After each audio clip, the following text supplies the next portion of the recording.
बालीकरण कोरी जी और नदिया डिस्ट्रिक्ट के प्रेसिडेंट नानी गोपाल विश्वास जी, वाइस प्रेसिडेंट विद्युत मलिक जी, हमारे विधानसभा क्षेत्रों के अध्यक्ष श्री प्रणमता विश्वास, सुभाष शिकारी, रामचरण मजुमदार, रामकिशन विश्वास और अन्य विधानसभाओं के सभी पदाधिकारीगण, जिले की टीम के सभी पदाधिकारीगण, मेरे साथ चल रहे 4 तारीख से भाई अचिंतो विश्वास, रंजन मजुमदार जी, इस कार्यक्रम में उपस्थित सभी सम्मानित पदाधिकारीगण, कार्यकर्ता, सम्मानित महिलाएं, दोस्तों, अभी आपके सामने पश्चिम बंगाल से संबंधित काफ़ी जानकारी विस्तार से और जो भी आजकल की गतिविधियां चल रही हैं उनके बारे में प्रदेश अध्यक्ष जी ने आपको विस्तार से समझाया है।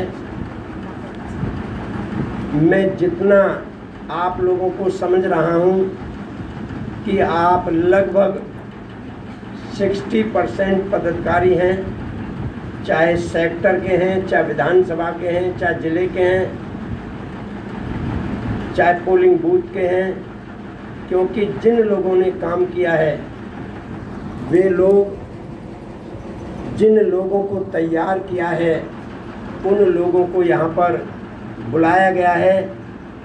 तो मैं उन्हीं से संबंधित कुछ बातें आपके सामने रखना चाहता हूँ, क्योंकि इस समय जब वर्कर हैं मेरे सामने तो वर्कर कैसे तैयार हो, वर्कर कैसे मिशन को आगे बढ़ाए, राजनीतिक गतिविधियों को समाज के बीच में कैसे ले जाए, उन सब बातों को लेकर मैं आपके सामने अपनी बात रखूंगा। आप लोग ध्यान से मेरी बातों को सुनें। साथियों, आप जिस लड़ाई को लड़ने के लिए चले हैं वो एक युद्ध है, एक वार है, और युद्ध हथियारों से लड़ा जाने वाला नहीं है, विपन से लड़ा जाने वाला नहीं है, बल्कि ये युद्ध विचारों से लड़ा जाएगा।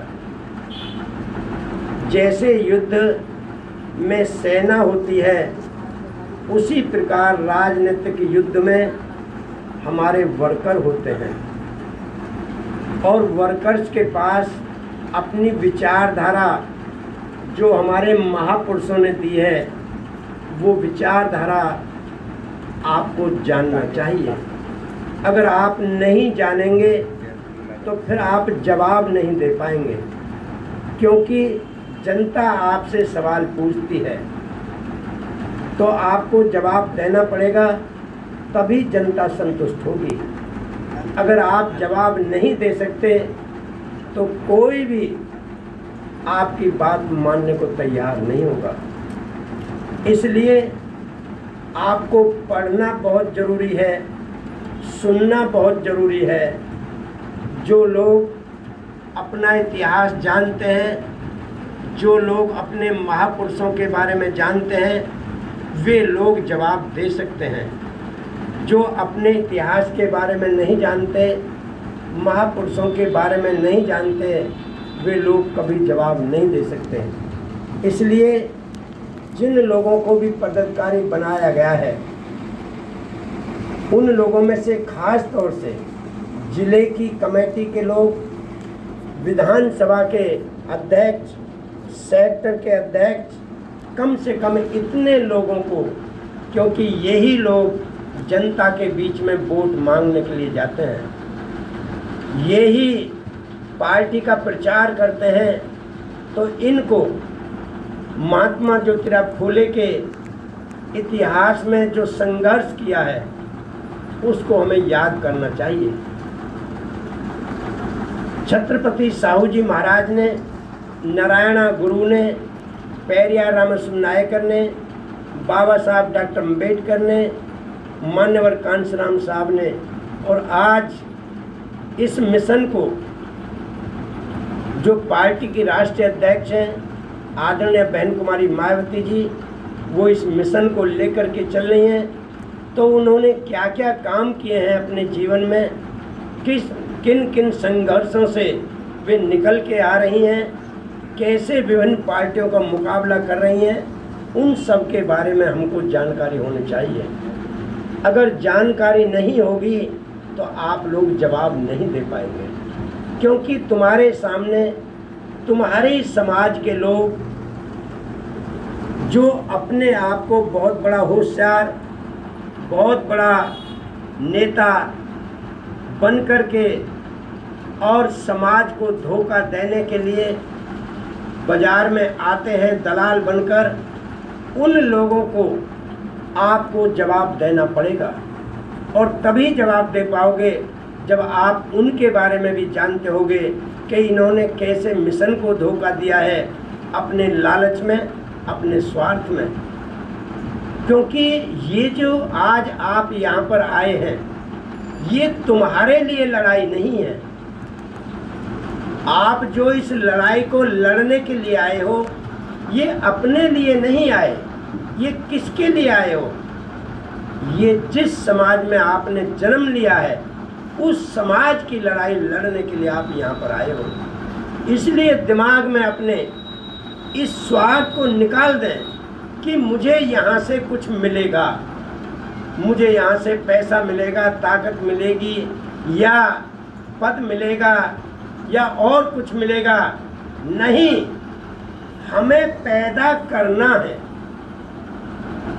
जब पैदा करना जान जाओगे तो एक ना एक दिन आपको भी मिल जाएगा।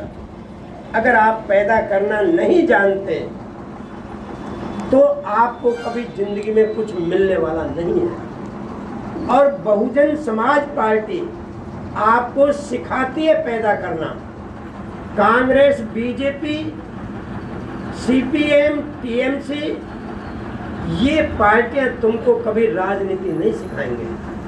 हाँ, ये राजनीति के नाम पर आपका इस्तेमाल करेंगे, आपको बड़े बड़े ख्वाब दिखाएंगे, हम तुमको ये बनाएंगे, हम तुमको वो देंगे, हम तुमको ये देंगे, और आपको अपने जाल में फंसा देते हैं। 15 दिन आपका इस्तेमाल करते हैं और फिर 5 साल तक तुम्हारी पिटाई करते हैं और तुम रोते हो, फिर तुम्हारे पास कोई रास्ता नहीं बचता। इसलिए आज के दिन यहाँ पर ये सोच कर काम करना है कि अगर कुछ पाना है तो खोना सीखो, जीना है तो मरना सीखो। जो मरना नहीं जानता वो कभी अच्छा जीवन नहीं जी सकता। जो खो नहीं सकता वो कभी पा नहीं सकता। अगर सम्मान पाना चाहते हो तो अपमान सहना सीखो। अगर अपमान नहीं सह सकते तो तुम कभी सम्मान नहीं पा सकते।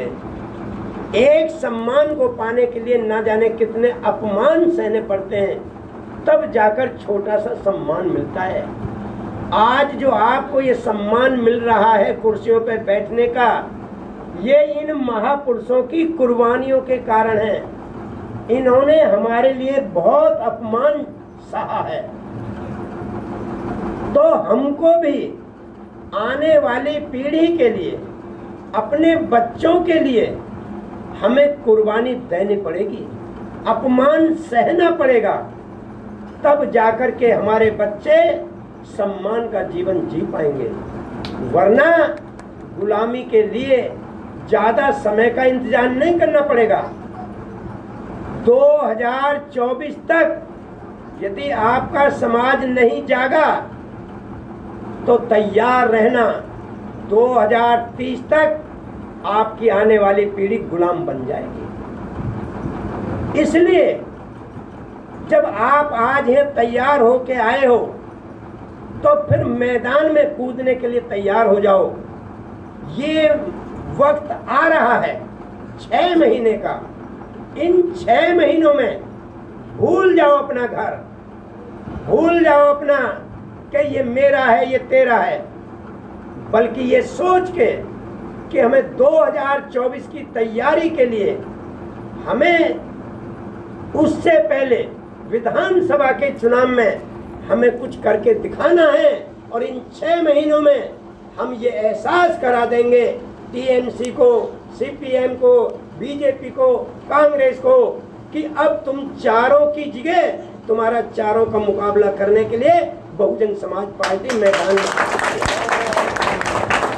अगर आपने उनके अंदर डर पैदा कर दिया 6 महीने में तो फिर 2024 में आपको कोई हरा नहीं पाएगा। इस देश की पीएम बहन कुमारी मायावती जी बनेंगी। इस समय 6 महीने तुम्हें बहुत कुछ करना है, बहुत मेहनत करनी है।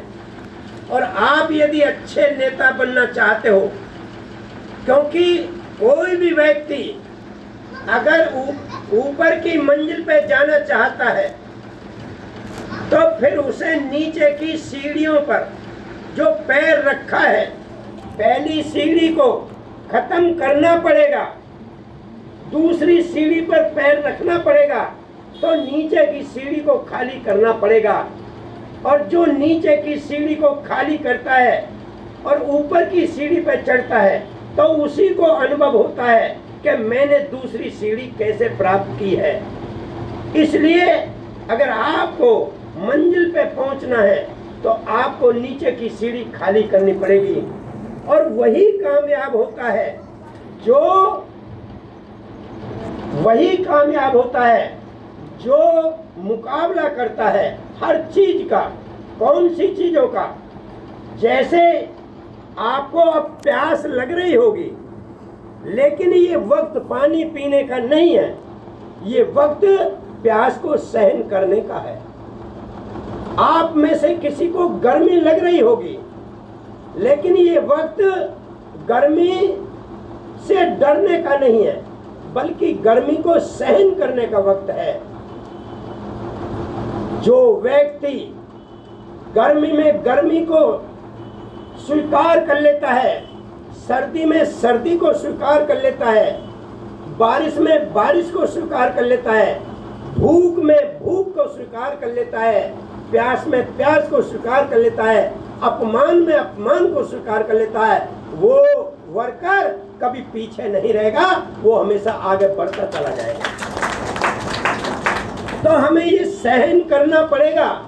ये हमारा घर है, ये हमारा परिवार है, इसमें कोई कुछ कहता भी है तो उसमें हमको सहन करना पड़ेगा। कोई बात नहीं है, फिर हम उसे समझाएंगे, प्यार से समझाएंगे कि भाई देखो, यहाँ क्रोध से काम नहीं चलेगा, यहाँ गाली देने से काम नहीं चलेगा, यहाँ कुछ काम करने से काम चलेगा। हमें समझाना पड़ेगा। अगर हमें जोड़ना है तो हमें खुद सहन करना पड़ेगा, तभी कोई हमारे साथ जुड़ेगा। अगर हमने सहन नहीं किया तो फिर तो हम तोड़ रहे हैं, टूट जाएगा, और टूटते टूटते तो फिर हमारे पास कुछ भी नहीं बचेगा। इसलिए तोड़ना नहीं, जोड़ने का काम करना है। एक एक आदमी की जरूरत है, एक एक वोट की जरूरत है, एक एक व्यक्ति की जरूरत है, तभी ये मिशन आगे बढ़ेगा। और जितने भी यहाँ पे नौजवान बैठे हैं, मेरा उनसे कहना है, जो भी पदाधिकारी हैं, अगर आप चाहते हो कि हमारा काम आगे बढ़े, हम अच्छे नेता बने, तो आपको एक अच्छा स्टूडेंट बनना पड़ेगा। जो अच्छा स्टूडेंट होता है वही अच्छा टीचर होता है, जो अच्छा वर्कर होता है वही अच्छा नेता बनता है। जो अच्छा वर्कर नहीं हो सकता वो कभी अच्छा नेता नहीं बन सकता। इसलिए आज मेरा आपसे निवेदन है कि आप लोग समाज के बीच में जब जाओ तो उनको समझाने के लिए कौन कौन से टैक्ट अपनाने हैं, क्योंकि उनके दिमाग में गलत फहमियाँ पैदा कर दी गई हैं हमारी पार्टी के प्रति और दूसरी चीज़ों के प्रति। क्या कहते हैं, जाकर के जैसे आप कहोगे कि इस बार आपको बसपा को वोट देना है, तो सामने से क्या जवाब आता है, अरे भाई बसपा कोई जीत रही है, वो वोट गड्ढे में जाएगा। अरे क्यों बीजेपी को जिताना चाहते हो आप लोग? बीजेपी को हराना है तो कांग्रेस को वोट दे दो। लेकिन उनको ये समझाना है कि बीजेपी कैसे आई है, बीजेपी भी इनकी वजह से आई है। कांग्रेस और बीजेपी अलग नहीं है, टीएमसी और सीपीएम अलग नहीं है, ये चारों के चारों एक हैं, एक अलग नहीं है। इन चारों की विचारधारा एक है। चाहे किसी का भी राज हो जाए, चाहे टीएमसी का राज आ जाए, चाहे सीपीएम का राज आ जाए, चाहे कांग्रेस का आ जाए, चाहे बीजेपी का आ जाए, चारों के चारों सरकार बनाने के बाद हमारी ठुकाई करते हैं, हमारी पिटाई करते हैं, हमारी बहन बेटियों के साथ रेप करते हैं। ये चारों के चारों एक खानदान के हैं, एक परिवार के हैं, एक विचारधारा के हैं। इसलिए इन चारों को हमें देखना है, इन चारों का मुकाबला करना है, और उनका मुकाबला सिर्फ बहुजन समाज पार्टी कर सकती है। लेकिन बुजुर्ग लोगों के समझ में नहीं आता। तुम बुजुर्ग लोगों पर ज्यादा जोर मत लगाना, दादा पर जोर मत लगाना, उसके पोते को पकड़ लेना, उसके जवान बेटे को पकड़ लेना, उसे समझाना, उसकी समझ में तुम्हारी बात आ जाएगी। और जब पोता समझ जाएगा तुम्हारी बात, तो अपने दादा को समझा लेगा, अपने दादा को तैयार कर लेगा, क्योंकि दादा अपने पोते की बात मान लेगा, तुम्हारी बात नहीं मानेगा, क्योंकि उससे उसका लगाव है, उससे प्यार है। इसलिए आप लोग नौजवान लड़कों पर, नौजवान साथियों पर जाकर के पूरी ताकत लगाओ, वे तुम्हारी बात मानेंगे। हमें नौजवानों को आगे बढ़ाना है, उन्हें लीडरशिप देनी है, वे ही आगे बढ़ेंगे। हमें बुजुर्गों का तो आशीर्वाद चाहिए, बुजुर्गों के अनुभव का फायदा चाहिए। इसलिए हमें नौजवानों पर पूरी ताकत लगानी है। और यही मैं कहता हूँ कि ज़्यादा से ज़्यादा नौजवानों को लाओ, ताकि हम उन्हें तैयार करके यहाँ से भेजें, और फिर वो जा करके बुजुर्गों को, अपने अपने दादा को, अपने अपने पापा को, अपनी अपनी मम्मी, अपनी अपनी दादी को तैयार कर सकें। वे ही तैयार कर पाएंगे। हम कितने भी जोर लगाएं कि ये हमारे बहुत बड़े हैं, ये हमारे पढ़े लिखे हैं, ये हमारे बहुत आदरणीय हैं, ये इनकी समाज में इज्जत है, ये हमारी बात मान लेंगे, वो 100 सवाल पैदा करेंगे तुम्हारे सामने, तुम्हें सुझाव देंगे, लेकिन वो तुम्हारी बात नहीं मानेंगे। इसलिए नौजवानों पर ताकत लगानी है, किसी बुजुर्ग पर नहीं लगानी। चाहे कितना ही पढ़ा लिखा है, कितना ही भी योग्य है, कितना ही बड़ा अधिकारी है, चाहे कुछ भी है, आप उसके चक्कर में ज्यादा ना पड़ें। आप उसके बेटे को पकड़ें, उसके पोते को पकड़ें, वो तुम्हारी बात मान लेगा, और वो फिर अपने दादा पापा को भी तैयार कर लेगा। वरना तो खिचड़ते रहोगे, कुछ हाथ हासिल नहीं आएगा। इसलिए आज मेरा आपसे कहना है कि आप लोग डरो मत, किसी भी चीज से मत डरो, क्योंकि हम डरते बहुत ज्यादा हैं। और मेरा कहना है, जो डर गया वो मर गया, और मरना निश्चित है। कोई अमर होके नहीं आया यहाँ पर, एक भी आदमी अमर नहीं है, सबको मरना है। कोई जन्म लेते ही मर जाता है, कोई 10 साल में, कोई 50 साल में, कोई 100 साल में। लेकिन मेरा कहना है कि जो कुर्बानी देते हैं, लोग उनको याद करते हैं। आपके ये जितने भी बैठे हैं, चाहे ये बहुत कम उम्र में ही चले गए हैं, 65 साल, 64 साल, 72 साल, और हमारे लोग 100-100 साल भी जी करके जाते हैं, लेकिन उन्हें कोई याद नहीं करता। लेकिन आज हम इनको याद करते हैं। क्यों याद करते हैं? क्योंकि इन्होंने हमारे लिए कुर्बानी दी है। तो आप में से जो कुर्बानी देगा, जो त्याग करेगा, जो खर्च छोड़ेगा, उसे ज्ञान मिलेगा, उसे ज्ञान प्राप्त होगा। घर में ज्ञान नहीं मिलता, घर में बैठे रहना, घर में ज्ञान नहीं मिलेगा। लेकिन जैसे घर से बाहर निकलोगे, वैसे ही तुम्हें पड़ोसी के ज्ञान, पड़ोसी गांव का ज्ञान मिलेगा, पड़ोसी जिले का ज्ञान मिलेगा, फिर देश का ज्ञान मिलेगा।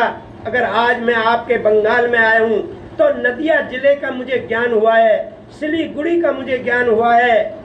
अगर मैं नहीं आता और वहीं अपने गांव में, अपने जिले में, अपनी विधानसभा में मैं लगा रहता तो शायद यहाँ का ज्ञान मुझे नहीं होता। इसलिए अगर ज्ञान प्राप्त करना चाहते हो तो आपको घर से बाहर निकलना पड़ेगा। घर में ज्ञान नहीं मिलेगा और ज्ञान प्राप्त करने के लिए आपको कष्ट उठाना पड़ेगा, भूखे प्यासे रहना पड़ेगा। और जबान पर यह शब्द नहीं आना चाहिए कि मैं भूखा हूँ, मैं प्यासा हूँ। जबान पर यह शब्द नहीं आना चाहिए कि मुझे गर्मी लग रही है, सर्दी लग रही है, बारिश लग रही है या मेरा अपमान हो रहा है। नहीं, जो अपमान की चिंता करते हैं वो कभी मिशन को आगे नहीं बढ़ा सकते। इस मिशन में कदम कदम पर आपको अपमान झेलना पड़ेगा। अगर अपमान झेलने के तैयार हो तो आप आइए मैदान में और ये मिशन को आगे बढ़ाने का काम कीजिए। क्यों? क्योंकि हमारे दादा परदादा के पास ये पंखे नहीं थे, उनके पास ये अच्छे कपड़े नहीं थे, उन्हें कभी कुर्सियों पे बैठने का मौका नहीं मिला। उन्होंने गुलामी की, हमेशा दूसरों की सेवा की। अगर आज आपको ये मौका मिला है कुर्सियों पर बैठने का तो इसके पीछे इन महापुरुषों की कुर्बानी है। इनकी कुर्बानी को भूल मत जाना। अगर तुम इनकी कुर्बानी को भूल गए और 6 महीने और 2024 तक तुम लड्डू खाते रहे बीजेपी के, कांग्रेस के, टीएमसी के, सीपीएम के, तो समझ लेना 2030 तक तुम भी गुलाम बनोगे और तुम्हारे बच्चे भी गुलाम बनेंगे। इसलिए आप लोगों को, इन लोगों की जो टीवी चैनल देखते हो, आज प्रतिज्ञा करो कि हम इनमें से कोई भी न्यूज चैनल नहीं देखेंगे। अगर ज्यादा से ज्यादा देखोगे तो सिर्फ एनडीटीवी देखोगे। वो थोड़ा थोड़ा कुछ कुछ ईमानदारी के साथ पेश करता है। बाकी सारे टीवी चैनल तुम्हारे पाकिस्तान, चीन, आतंकवादी, मुसलमान, हिंदू और आपके जो है ये क्या कहते हैं, सुशांत सिंह, रिया, कंगना, इन्हीं पे 24 घंटे इनकी चलती रहती है। जो है क्या है ये? हमारे समाज को गुमराह करने की बात है।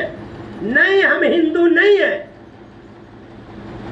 अगर हम हिंदू होते और हिंदू धर्म पुराना होता तो वेदों में, पुराणों में, स्मृतियों में, भागवत में, रामायण में या गीता में कहीं तो हिंदू शब्द होता।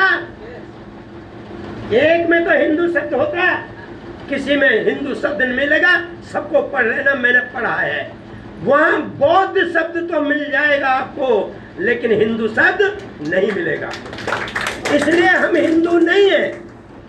और ये लोग आने वाले समय में याद कर लेना, अगर तुमने कुर्बानी नहीं दी तो ये लोग तुम्हें देशद्रोही कहकर, देश गद्दार कहकर, गाय के ऊपर केस लगाकर, गाय के नाम पर तुम पर केस लगाकर और तरह तरह की यातनाएं कानून बनाकर तुमको जीने लायक नहीं छोड़ेंगे। तुम्हें कहीं का नहीं छोड़ेंगे ये लोग, क्योंकि इनकी नीयत में बहुत बड़ा खोट है। ये संविधान को बदलना चाहते हैं, मनुस्मृति को लागू करना चाहते हैं, ये रिजर्वेशन को खत्म करना चाहते हैं। और खत्म तो कर दिया, बचा कहाँ है? सब कुछ तो बेच दिया इन्होंने। हवाई अड्डे बेच दिए, रेलवे स्टेशन बेच दिए, बीमा बेच दिया, सारा तो बेच दिया। फिर बचा क्या है? सब कुछ अनिल अंबानी को दे दिया, अडानी को दे दिया, नड्डा को दे दिया। एक तरफ बड़े बड़े खरबपति बना दिए और एक तरफ हम 500 रुपए दे रहे हैं, 500 रुपए खाते में भेज रहे हैं। क्या 500 रुपए में तुम्हारा जीवन कट जाएगा? क्या 5 किलो अनाज में तुम्हारा जीवन पूरा हो जाएगा? कह दो नहीं चाहिए हमें, ये फ्री का माल नहीं चाहिए। हमारे 2 हाथ दिए हैं, हम इन 2 हाथों का अपने दिमाग का इस्तेमाल करेंगे और हम पैदा करना सीखेंगे। हम किसी के सामने हाथ नहीं फैलाएंगे तो तुम कामयाब हो गए। और यदि तुम्हारा समाज ये हाथ फैलाने में लगा रहा तो फिर कभी कामयाब नहीं होगे। इसलिए आज मेरा आप लोगों से कहना है मुझे बहुत खुशी हो रही है। अच्छे लोग हैं, अच्छी सोच वाले हैं, अच्छे वर्कर हैं, अच्छे पदाधिकारी हैं, और आप लोग कुछ करना भी चाहते हो, क्योंकि कर वही सकता है जो घर छोड़ सकता है। और आज आप कम से कम 3-4 घंटे से यहाँ हमारा इंतजार कर रहे थे, और आज उधर भी हमारे कृष्णनगर में भी बहुत अच्छी मीटिंग हुई, मुझे बहुत खुशी हुई। और यहाँ भी मुझे बहुत खुशी हुई है कि आप लोग काफ़ी देर से हमारा इंतजार कर रहे हो। लेकिन ये खुशी तभी स्थिर रह सकती है जब आप लोग आने वाले 6 महीने में अपना घर नहीं देखोगे। मैं ये नहीं कहता कि आप रोजगार छोड़ दो, आपको अपने परिवार है तो परिवार को खाना चाहिए, और खाना पैसे से आता है, और पैसा जॉब से आता है, नौकरी मजदूरी से आता है। तो आपको वो काम तो करना पड़ेगा बच्चों का पालन पोषण करने के लिए। मैंने कभी नहीं कहा कि आप अपना रोजगार छोड़ के राजनीति करो। मैंने हमेशा कहा कि पहले अपना रोजगार पर ध्यान दो। तुम्हारे बच्चों को खाना मिलना चाहिए। अगर खाना नहीं मिला तो इस संसार में कोई भी व्यक्ति तुम्हें 2 रोटी नहीं खिलाएगा, तुम्हारे ऊपर आरोप लगाएगा कि नेता बन के चल दिए, घर चल नहीं रहा, पार्टी कैसे चलाएंगे, ये तो पैसा इकट्ठा करते हैं, घर चलाते हैं, उन्हें ये पता नहीं है कि कुर्बानी दे रहे हैं। इसलिए आप लोगों को अपना रोजगार चलाना पड़ेगा। लेकिन रोजगार करते करते मान्यवर कांशीराम साहब की 2 लाइन याद कर लीजिए तो तुम्हारा उद्धार हो जाएगा। क्या? दिल की तमन्ना सच्ची है तो रास्ते निकल आते हैं, और दिल की तमन्ना झूठी है तो बढ़िया से बढ़िया बहाने भी निकल आते हैं। अगर तुम्हें करना है तो अपना रोजगार करते हुए भी इस मिशन को आगे ले जा सकते हो। जो सुबह और शाम का टाइम बचता है, जिसमें आप लोग कभी कभी पीने का काम कर लेते हो, कभी कभी जो है गपशप लड़ाने का काम कर लेते हो, कभी कभी रिश्तेदारी में जाने का काम कर लेते हो, कभी कभी शादियों में मृत्यु भोज में जाने का काम कर लेते हो। उन कामों को छोड़ दो। कह दो 6 महीने तक मैं किसी के मरने में नहीं जाऊंगा, किसी के जन्मदिन में नहीं जाऊंगा, ससुराल नहीं जाऊंगा, मैं कोई बकवास की बातें नहीं करूंगा, और मैं शाम को पीने का काम नहीं करूंगा। क्या? पानी पीना, दारू मत पीना। जो है कभी तुम सोचो पानी की मना कर रहे हैं? नहीं, मैं दारू की मना कर रहा हूँ। पानी तो खूब पीना, दूध पीना, और भी पीना, जूस पीना, लेकिन दारू मत पीना, क्योंकि दारू दिमाग को खराब कर देती है। इसलिए आप लोग सुबह शाम का समय जो बचे, छुट्टी का जो समय बचे, उसमें निकल पड़ो गांव गांव में जाकर के। और यदि एक विधानसभा में आपने 20 लोग भी तैयार कर लिए अपने जैसे, तो 1-1 घंटा 2-2 घंटा अगर प्रतिदिन सबने दिया तो आप 15 दिन में पूरी विधानसभा में घूम जाओगे, कवर कर लोगे, हर समाज में चले जाओगे, और वोट तुम्हारे पास है। बाबा साहब ने इसीलिए तो तुम्हें लोकतंत्र दिया था, क्योंकि वो जानते थे कि मेरे समाज में कोई रानी नहीं है जिसके पेट से राजा पैदा हो जाएगा। मेरे समाज में हथियार वीपन भी नहीं है जिनसे कि ये राइफल की लड़ाई लड़के राजा बना लेंगे, तो मेरा समाज कभी राजा नहीं बन पाएगा। इसलिए उन्होंने सोचा कि मुझे लोकतंत्र की व्यवस्था करनी चाहिए। तो उन्होंने by the people, of the people, for the people, जनता के द्वारा, जनता का राज, जनता के लिए। बीच में ना कोई भगवान आएगा, ना कोई ईश्वर आएगा, ना कोई देवता आएगा, ना कोई खुदा अल्लाह आएगा, ना कोई और कोई आएगी, ना देवता आएगा। सिर्फ ये जनता ही मालिक होगी, जनता ही बनाएगी, जनता के लिए बनेगा, जनता ही बनेगी। कितनी बड़ी ताकत बाबा साहब ने तुम्हारे हाथ में दी। 1 मैन 1 वोट, 1 वोट 1 वैल्यू। हर व्यक्ति को 1 वोट का अधिकार, और उसके 1 वोट की गिनती 1। चाहे राजा वोट डाले, चाहे पीएम वोट डाले, चाहे जमींदार वोट डाले, चाहे रानी वोट डाले, चाहे महतो रानी वोट डाले, सबके 1 वोट की गिनती 1 होगी। ना किसी की ज्यादा होगी, ना किसी की कम होगी, और जिसका ज्यादा वोट उसका राजा। अब तुम सोचो, वोट किसका ज्यादा बंगाल में? अरे वोट तो तुम्हारा ज्यादा है। 100 में से 90 वोट हैं। 1937 के चुनाव में जब बंगाल के अंदर एक तरफ से इन मनुवादियों का सफाया कर दिया था, और सिर्फ आपके नमोशूद्र और आपके मुसलमान इन्होंने हर सीट पर कब्जा कर लिया था, तो ये श्यामा प्रसाद मुखर्जी ये विचलित हो गया और इसने गांधी पे दबाव डाल दिया, भारत का विभाजन करो मत करो लेकिन बंगाल का विभाजन होना चाहिए। क्यों? क्योंकि वो मुसलमानों को अपने कब्जे में नहीं कर सकता था। वो जानता था जिस दिन विभाजन हो जाएगा उस दिन इन नमोशूद्र राज को हम फूट डालकर इनमें आपस में राजवंशी और मंडल की फूट डाल करके हम इन पर कब्जा कर लेंगे और तरह तरह के इनमें भेद पैदा करेंगे। और उन्होंने वही सही किया और आज है बीजेपी फिर पाम पसार रही है। कभी यहाँ कांग्रेस का शासन था, उससे पीछा छुड़ाया तो सीपीएम आ गई और सीपीएम से पीछा छुड़ाया तो टीएमसी आ गई और टीएमसी से पीछा छुड़ा रहे हो तो ये बीजेपी आ रही है। अगर आप लोग इनको नहीं रोकोगे चारों को तो फिर ये तुम्हारी ठुकाई करेंगे समाज की, तुम्हारे साथ, तुम्हारी बहन बेटियों के साथ। अकेली ये मनीषा हाथरस का कांड नहीं हुआ है, ऐसे लाखों कांड इस देश में हर साल होते रहते हैं। इसलिए अगर इन कांडों को रोकना है तो आप लोगों को जागरूक बनना पड़ेगा। इन चारों पार्टियों को, मनुवादी पार्टियों को ध्वस्त करना पड़ेगा और उनके स्थान पर अम्बेडकरवादी पार्टी, बहुजन समाज पार्टी को मैदान में लाना पड़ेगा।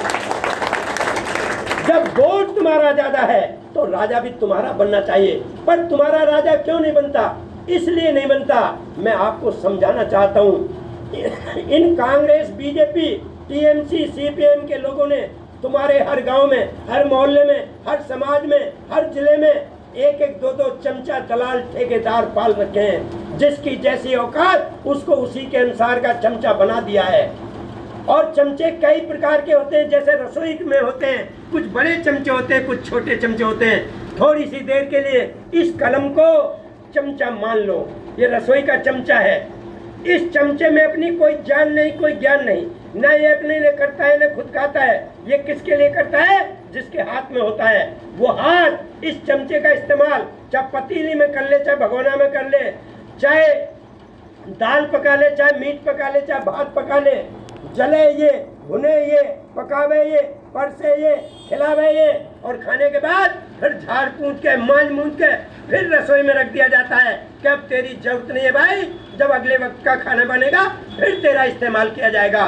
ठीक इसी प्रकार तुम्हारे समाज के हर सब जाति में से चमचे पैदा करके ये इलेक्शन के 15 दिनों में तुम्हारा वोट लेने के लिए तुम्हारे समाज के चमचों का इस्तेमाल करते हैं। और फिर जैसे वोट पड़ जाता है और उनकी सरकार बन जाती है तो फिर तुम्हारे चमचों की कोई बूझ नहीं होती।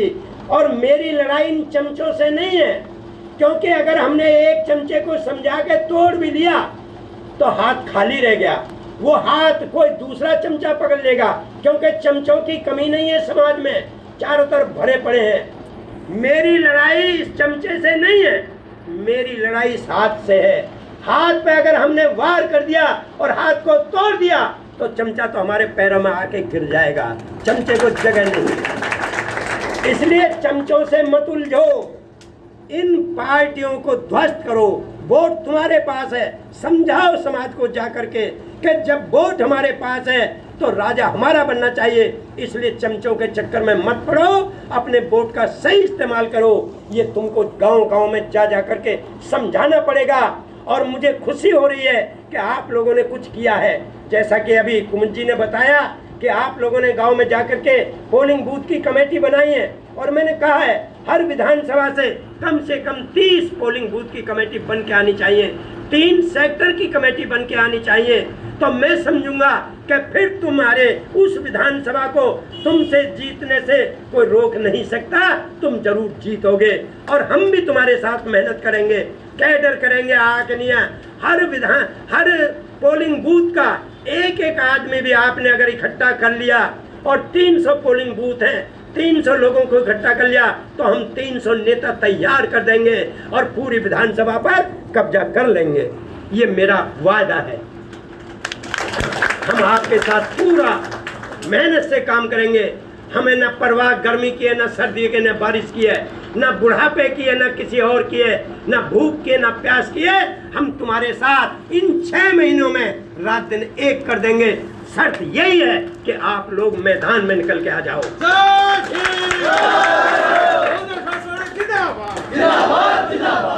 भूल जाओ अपना घर 6 महीने के लिए कि शाम को मुझे घर पहुंचना जल्दी, या शाम को मुझे पीना है जा करके नहीं, ये सब हमारे लिए हानिकारक है। बीड़ी, सिगरेट, गुटखा, तंबाकू, शराब, गांजा, भांग, अफीम, चरस, इन सब का त्याग कर दो। नहीं छुएंगे हम इन्हें, तभी हम स्वस्थ रह पाएंगे। आज से अगर कोई पीता है, गुटखा खाता है, दारू पीता है, बीड़ी सिगरेट पीता है, तो यहाँ प्रतिज्ञा करके जाए कि अगर मुझे समाज के लिए काम करना है, समाज को जगाना है, पार्टी को आगे बढ़ाना है, पार्टी की सत्ता लानी है, तो फिर आज से मैं ये बुरी चीज़ों का इस्तेमाल नहीं करूँगा। तुम्हारा उद्धार हो जाएगा। बात बहुत सारी है, लेकिन काफ़ी 5:45 बज चुके हैं, आगे भी हमको जाना है। इन्हीं शब्दों के साथ अगर मेरी बात तुम्हारी समझ में आई है तो हाथ उठा के बताओ। सबके समझ में आ गई? तो फिर तुम्हें घर से बाहर निकलना पड़ेगा और लोगों के बीच में जाकर के समझाना पड़ेगा। जैसे मैंने तुमको समझाया है वैसे तुम गांव-गांव में जाकर के समझाओगे और इस मिशन को आगे बढ़ाओगे, तभी बात आगे बढ़ेगी। धन्यवाद। जय भीम, जय भारत, नमो बुद्धाय, खुदा हाफिज।